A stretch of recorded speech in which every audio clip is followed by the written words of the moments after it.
In the summer of 2016, St. Croix Foundation decided to deepen our nonprofit investments by launching a Nonprofit Consortium, seeking to build a formal and dynamic collaborative comprising staff and board members of willing local nonprofit organizations committed to strengthening their operations and creating a collective vision for St. Croix.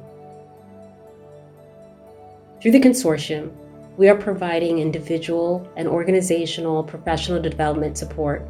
We are collectively gaining insight around the strengths and liabilities of operating nonprofits under challenging social, political, and economic conditions. We are fostering and cultivating the most inspirational, intentional, and progressive culture of collaboration in the U.S. Virgin Islands. Having launched our consortium exactly 1 year, almost to the day, of the 2017 hurricanes, the Foundation was able to convene nonprofit partners immediately after the storms to leverage our collective resources and meet the needs of the most vulnerable and underserved residents at a time when both the local and federal government responses were insufficient.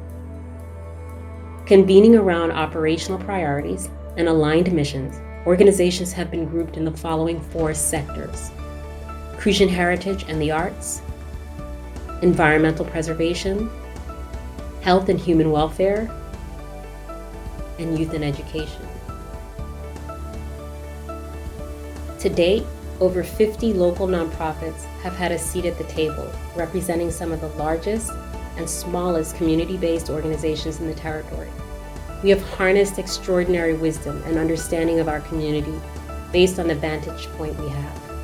And although we sit in intimate spaces with public sector partners and work in intimate ways with our local private sector, we spend most of our time amongst our civic soldiers. Today, the message we have for policymakers and for national funders is that the lessons we've learned from this territory's civil society are lessons that we believe are important for you to hear about and learn from.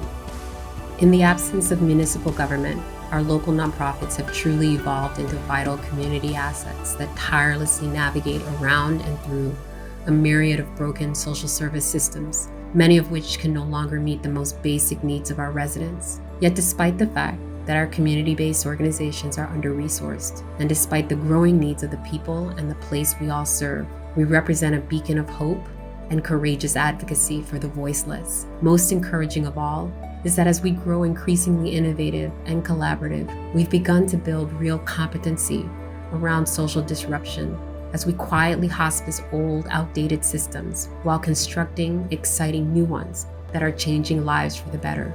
Your vision, your commitment to the people of the Virgin Islands, and your recognition that traditional philanthropy does not work has challenged us at the Southeastern Council to be more creative, more thoughtful, to be more courageous. Those of us who have been blessed to have been born here, or for those who have chosen to call the U.S. Virgin Islands home, we sit on a precarious ledge with vulnerabilities all around us. But like a new colleague of ours said at a recent Climate Strong Islands convening in New York, although small island states are on the front lines of so many of the challenges facing the nation and the world, we are also on the front line of the solutions. While we are a small territory, in fact, one of the smallest American states or protectorates, our size may be one of the greatest assets, presenting an unmatched opportunity to build, own, and harvest models, and to invest in a perfect laboratory. As we look ahead, we believe that in the Virgin Islands, the third sector may very well be the most primed sector to build fortified bridges to a prosperous, equitable, and just future for all. This is not a place where folks can say you can come and teach them things.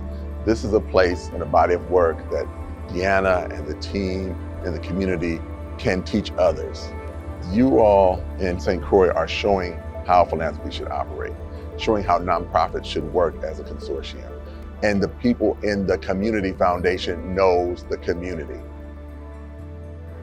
The opportunity to lead that change here is the opportunity before us today.